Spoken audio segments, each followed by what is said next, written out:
পশ্চিমবঙ্গের নতুন মুখ্যমন্ত্রীর শপথকাল। অমিত শাহের সঙ্গে বৈঠকে নাম চূড়ান্ত হবে আজ। মমতাকে অব্যাহতি দেয় রাজ্য জুড়ে থমথমে পরিস্থিতি। ঢাকার পথে যুক্তরাষ্ট্রে হত্যার শিকার বৃষ্টির মরদেহবাহী বিমান। অশ্রুসিক্ত চোখে বিদায় জানালেন প্রবাসীরা। শনিবার সকালে পৌঁছাবে দেশে। ওয়াশিংটন তেহরান পাল্টাপাল্টি গোলাবর্ষণের পরও যুদ্ধবিরতি কার্যকর। দাবি ট্রাম্পের। চুক্তি না করলে কঠোর পদক্ষেপের হুমকি। ভয়াবহ পরিণতির হুঁশিয়ার ইরানে। এবং যুদ্ধবিরতির মধ্যেও লেবাননে ইসরায়েলের ভয়াবহ হামলায় নিহত 11। ওয়াশিংটন ডিসিতে নতুন দফার শান্তি আলোচনা। অগ্রাধিকার পাবে সীমান্ত নিরাপত্তা ও পুনর্গঠন ইস্যু।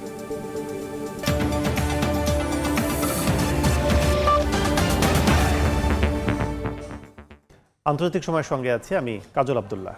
ভারতের পশ্চিমবঙ্গের নতুন মুখ্যমন্ত্রী ঠিক করতে আজ বিজেপি নির্বাচিত প্রার্থীদের নিয়ে বৈঠকে বসছেন কেন্দ্রীয় স্বরাষ্ট্রমন্ত্রী অমিত শাহ।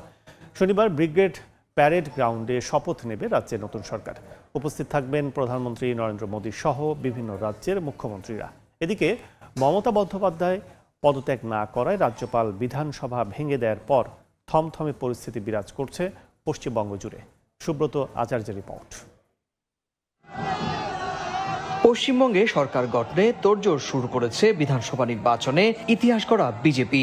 এরই মধ্যে কলকাতায় এসেছেন বিজেপি নেতা ও কেন্দ্রীয় স্বরাষ্ট্রমন্ত্রী অমিত শাহ। দুপুরে নির্বাচিত প্রার্থীদের সঙ্গে বৈঠকে বসবেন তিনি। গেরুয়া শিবিরের খবর, ওই বৈঠকেই রাজ্যের নতুন মুখ্যমন্ত্রী ও পরিষদীয় দলনেতা চূড়ান্ত করা হবে। যদিও কাকে মুখ্যমন্ত্রী করা হবে তা নিয়ে বিজেপির অন্দরেও চলছে নানা জল্পনা।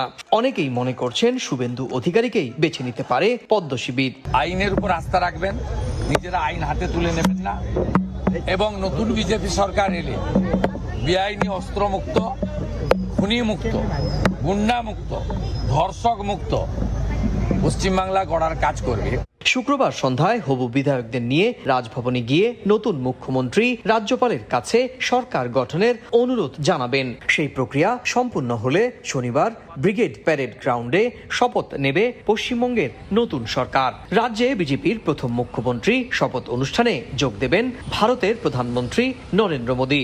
এছাড়াও উপস্থিত থাকবেন বিজেপি শাসিত কয়েকটি রাজ্যের মুখ্যমন্ত্রী। এদিকে মেয়াদ শেষ হওয়ায় মমতাকে বরখাস্ত না করলেও বিধানসভা ভেঙে দিয়েছেন রাজ্যপাল RN রবি। নতুন সরকারের শপথ পর্যন্ত তদারকি মুখ্যমন্ত্রী হিসেবে কাজ চালিয়ে যাওয়ার জন্য কেউ না থাকায় রাজ্যপালের হাতেই থাকবে শাসনভার।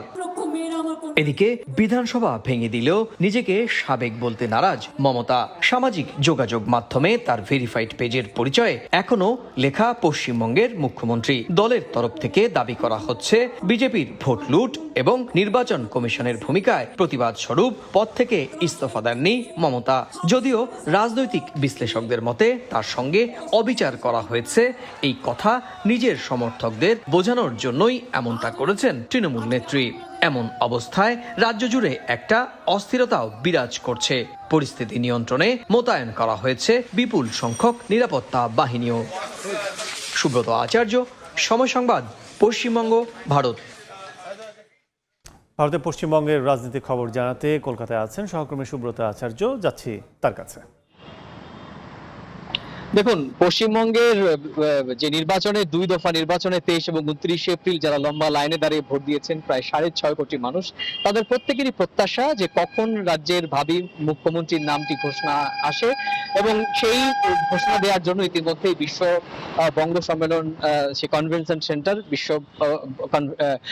নিউ টাউনে যেটি, সেখানে ইতিমধ্যেই সে রাজ্যের যারা নবনির্বাচিত যারা বিজেপির প্রার্থী ছিলেন 207 জন প্রার্থী, তাদেরকে নিয়ে কিন্তু বৈঠকে বসেছেন পশ্চিমবঙ্গের পর্যবেক্ষক কেন্দ্রীয় স্বরাষ্ট্রমন্ত্রী অমিত শাহ। সেখানে শুধু কেন্দ্রীয় পর্যবেক্ষক অমিত শাহ নয়, উড়িষ্যার মুখ্যমন্ত্রী তিনিও রয়েছেন, এবং আরো রাজ্যের যারা শীর্ষস্থানীয় আধিকারিক বিজেপির কার্যকর্তা তারাও সেখানে ছিলেন। এখনো পর্যন্ত যেটি খবর, 5টা থেকে 5:30টার মধ্যে বৈঠক শেষ হবে এবং পরিষদীয় দলের নেতা নির্বাচিত হবেন, এবং পরিষদীয় দলের নেতা নির্বাচিত হওয়ার পরই তাকে নিয়ে তিনি কিন্তু সেই দল তাকে একটি পরিষদীয় দলের কয়েকজন সদস্যকে নিয়ে রাজ্যপালের সঙ্গে RN রবি তার সঙ্গে দেখা করবেন এবং রাজ্যপালকে সরকার গঠনের জন্য আহ্বান জানাবেন এবং তারপর যে সরকারি প্রক্রিয়া রাজ্যপালের পক্ষ থেকে যে প্রক্রিয়া নেয়ার সেটি কিন্তু রাজ্যপাল শুরু করবেন। আপনি জানেন যে এর মধ্যে প্রশাসনিক যে তৎপরতা, শপথ অনুষ্ঠানের যে মঞ্চ, সেটি ইতিমধ্যেই আমরা দেখেছি যে গতকাল সকাল থেকেই যুদ্ধকালীন তৎপরতায় প্রায় কয়েকশো নির্মাণ শ্রমিক তারা কিন্তু আপ্রাণ চেষ্টা করে কলকাতার একদম মধ্য কলকাতার ব্রিগেড ময়দানে কিন্তু এই যে শপথ অনুষ্ঠানের যে মঞ্চ সেটি নির্মাণ কাজ শুরু হয়েছে। জানেন যে গতকাল কয়েক দফা বৃষ্টি হয়েছে, বৃষ্টি বিঘ্নিত পরিস্থিতিতেই কিন্তু যে নির্মাণ যজ্ঞ সেটি কিন্তু শুরু হয়েছে। প্রধানমন্ত্রী নরেন্দ্র মোদী, তার মন্ত্রী পরিষদের কয়েকজন ক্যাবিনেট সদস্য, 19টি রাজ্যের বিজেপি মুখ্যমন্ত্রী এবং বিজেপি NDA জোটের রাজ্যের কয়েকজন মুখ্যমন্ত্রী, তার সব মিলিয়ে প্রায় 23 রাজ্যের মুখ্যমন্ত্রী থাকবেন, বেশ কয়েকটি দেশের কূটনীতিকরা থাকবেন এবং বিশিষ্ট জনেরা থাকবেন সেই শপথ গ্রহণ অনুষ্ঠানে। বিজেপি এই শপথ গ্রহণ অনুষ্ঠানটাকে একটি নজিরবিহীন ভাবে দেখছে। আপনি জানেন যে ব্রিগেডে এই প্রথম পশ্চিমবঙ্গে কোনো মুখ্যমন্ত্রী শপথ গ্রহণ অনুষ্ঠান শুরু করতে যাচ্ছে। এর আগে আমরা দেখেছি একবার মুখ্যমন্ত্রীর হিসেবে শপথ নিয়েছিলেন ব্রিগেডের পাশে রেড রোডে।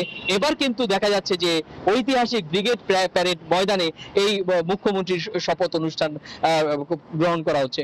শুধু মুখ্যমন্ত্রীর শপথের ক্ষেত্রে কিন্তু দৃষ্টান্ত নয়, আপনি জানেন যে এবার নবান্নেও কিন্তু নতুন সরকার বসবে না, বসবে বামেদের রেখে যাওয়া সেই রাইটার্স বিল্ডিং অর্থাৎ বড় লালবাড়ি থেকেই কিন্তু বিজেপি শাসিত যে সরকার, সেই সরকার পরিচালনা হবে লালবাড়িতেই। তো এই ছিল আমার কাছে ভারতের পশ্চিমবঙ্গে যে নির্বাচনোত্তর ফলাফলোত্তর যে সরকার গঠনের তোড়জোড়, সে সংক্রান্ত আমার কাছে থাকা সবশেষ তথ্য। বিধানসভা নির্বাচনের পর সার্বিক রাজনৈতিক খবর জানতে আমরা সরাসরি ছিলাম ভারতের কলকাতায়। তামিলনাড়ুতে সরকার গঠন করতে না দিলে থালাপতি বিজয়ের দল টিভেকের সব MLA একযোগে পদত্যাগের হুঁশিয়ারি দিয়েছেন। বিধানসভা নির্বাচনে বিজয়ের টিভিকে 107 আসন নিয়ে একক বৃহত্তম দল হিসেবে উঠে এলেও সরকার গঠনের অনুমতি দেয়নি গভর্নর। রাজ্যপালের বক্তব্য, সরকার গঠনের জন্য প্রয়োজনীয় 118 সদস্যের সমর্থন এখনও নিশ্চিত করতে পারেনি দলটি। যদিও কংগ্রেসের 5 বিধায়কের সমর্থন পাওয়ার পাশাপাশি বাম দল ও ছোট দলগুলোর সঙ্গে আলোচনা চালিয়ে যাচ্ছে টিভিকে। ভারতীয় সংবাদ মাধ্যমগুলোর দাবি, ডিএমএকের বাইরে থেকে সমর্থনে AIADMK প্রধানের নেতৃত্বে সরকার গঠনের সমীকরণ বিবেচনায় রয়েছে। আন্তর্জাতিক সময় আরও থাকছে। ট্রাম্প প্রশাসনের আমদানির ওপর 10% শুল্ক আরোপের সিদ্ধান্ত আইনি ধাক্কা, অবৈধ ঘোষণা আদালতের, আদায় করা ট্যারিফ ফিরিয়ে দেওয়ার নির্দেশ। ঢাকার পথে যুক্তরাষ্ট্রের ফ্লোরিডায় খুন হওয়া নাহিদা সুলতানা বৃষ্টির মরদেহবাহী উড়োজাহাজ বৃহস্পতিবার রাতে অরল্যান্ডো আন্তর্জাতিক বিমানবন্দর থেকে উড়োজাহাজটি রওনা দেয়। এ সময় অশ্রুসিক্ত চোখে বৃষ্টিকে শেষ বিদায় জানান প্রবাসীরা। দুবাই হয়ে শনিবার সকাল 8:40 মরদেহ হযরত শাহজালাল আন্তর্জাতিক বিমানবন্দরে পৌঁছার কথা রয়েছে। এদিকে শুক্রবার সাউথ ফ্লোরিডা বিশ্ববিদ্যালয়ের বসন্তকালীন সমাবর্তনে মরণোত্তর ডক্টরেট ডিগ্রিতে ভূষিত হচ্ছেন জামিল ও বৃষ্টি। বাংলাদেশ সরকারের প্রতিনিধির হাতে সম্মানসূচক ডিগ্রি তুলে দেওয়া হবে। এ সময় তাদের সম্মানে অনুষ্ঠানস্থলে 2টি চেয়ার ফাঁকা থাকবে। হরমুজ প্রণালী ঘিরে আবারও মুখোমুখি যুক্তরাষ্ট্র ও ইরান। ওয়াশিংটন বলছে, মার্কিন যুদ্ধজাহাজে ইরানের হামলার সমুচিত জবাব দিয়েছে তারা। এমনকি তেহরান দ্রুত কোনো চুক্তিতে না পৌঁছালে ভবিষ্যতে আরও কঠোর পদক্ষেপ নেওয়া হবে বলে সতর্ক করেছেন মার্কিন প্রেসিডেন্ট ডোনাল্ড ট্রাম্প। এদিকে যুক্তরাষ্ট্রের আগ্রাসন অব্যাহত থাকলে তার ফল ভয়াবহ ও বিধ্বংসী হবে বলে হুঁশিয়ারি দিয়েছে ইরান। ইসরায়েল ও লেবাননের মধ্যে নতুন দফার শান্তি আলোচনা অনুষ্ঠিত হতে যাচ্ছে যুক্তরাষ্ট্রের রাজধানী ওয়াশিংটন ডিসিতে। আগামী সপ্তাহে নির্ধারিত বৈঠকে দুই দেশের প্রতিনিধিরা অংশ নেবেন বলে জানিয়েছে একাধিক কূটনৈতিক সূত্র। আলোচনার মূল বিষয় থাকবে সীমান্ত নিরাপত্তা, বাস্তুচ্যুত মানুষের প্রত্যাবর্তন এবং পুনর্গঠন ইস্যু। এদিকে যুদ্ধবিরতির মধ্যেও তেল আবিবের ব্যাপক বিমান ও ড্রোন হামলায় লেবাননে অন্তত 11 জন নিহত হয়েছেন, আহত হয়েছেন 36 জন।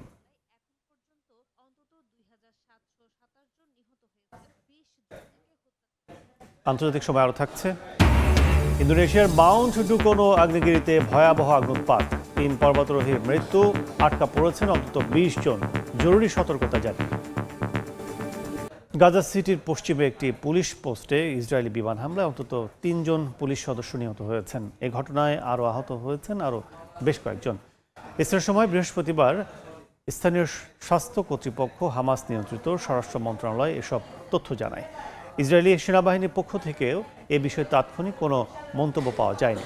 রয়টার্স জানিয়েছেন, সাম্প্রতিক সময়ে ইসরায়েল গাজার হামাস নিয়ন্ত্রিত পুলিশ বাহিনীর ওপর হামলা বাড়িয়েছে। ওই বাহিনীকে হামাস উপত্যকায় নিজেদের নিয়ন্ত্রণ বজায় রাখতে ব্যবহার করে বলে প্রতিবেদনে উল্লেখ করা হয়। গাজার স্বাস্থ্য মন্ত্রণালয় আরও জানায়, গত 24 ঘন্টায় মোট 9 জন নিহত এবং 39 জন আহত হয়েছেন।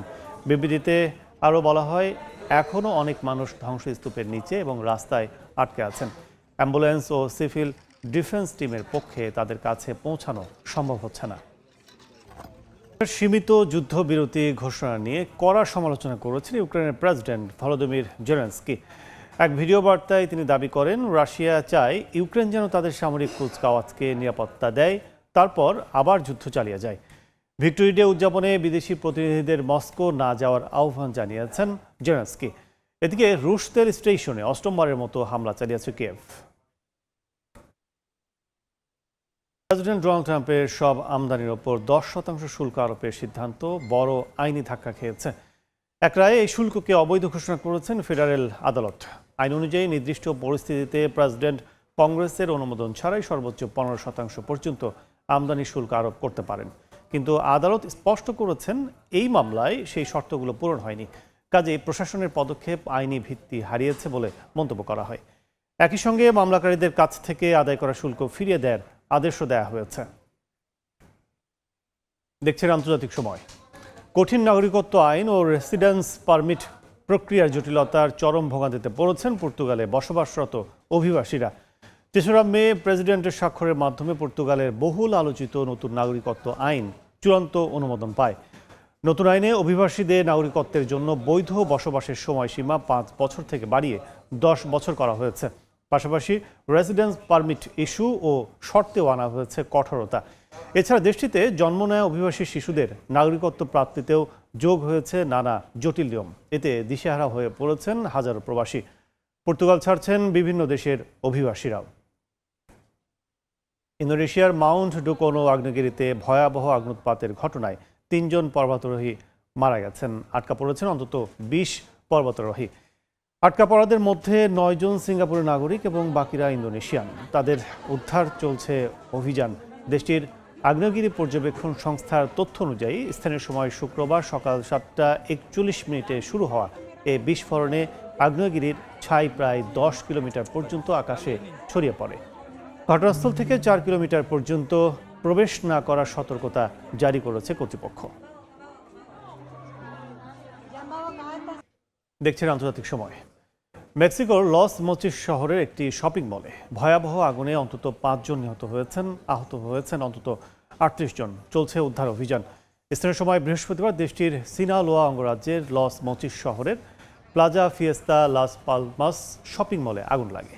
মুহূর্তেই আগুন ছড়িয়ে পড়ে বিভিন্ন দোকান ও পার্কিং এলাকায়। সামাজিক যোগাযোগ মাধ্যমে ছড়িয়ে পড়া ভিডিওতে দেখা যায় ধোঁয়ায় ভরে গেছে ভবনের ভেতর আর আগুনের তাপে ভেঙে পড়ছে সিলিংয়ের অংশ। স্থানীয় কর্তৃপক্ষ জানিয়েছে, আহতদের স্থানীয় বিভিন্ন হাসপাতালে ভর্তি করা হয়েছে। আন্তর্জাতিক সময়ের শীর্ষ সংবাদগুলো জানিয়ে দিচ্ছে আরেকবার। পশ্চিমবঙ্গে নতুন মুখ্যমন্ত্রীর শপথ কাল। অমিত শাহের সঙ্গে বৈঠকের নাম চূড়ান্ত হবে আজ। মমতাকে অব্যাহতি দেয় রাজ্য জুড়ে থমথমে পরিস্থিতি। ঢাকার পথে যুক্তরাষ্ট্রে হত্যার শিকার বৃষ্টির মরদেহবাহী বিমান। অশ্রুসিক্ত চোখে বিদায় জানালেন প্রবাসীরা। শনিবার সকালে পৌঁছাবে ঢাকায়। এবং ওয়াশিংটন তেহরান পাল্টাপাল্টি গোলাবর্ষণের পরও যুদ্ধবিরতি কার্যকর। দাবি ট্রাম্পের, চুক্তি না করলে কঠোর পদক্ষেপের হুমকি। ভয়াবহ পরিণতির হুঁশিয়ারি ইরানের।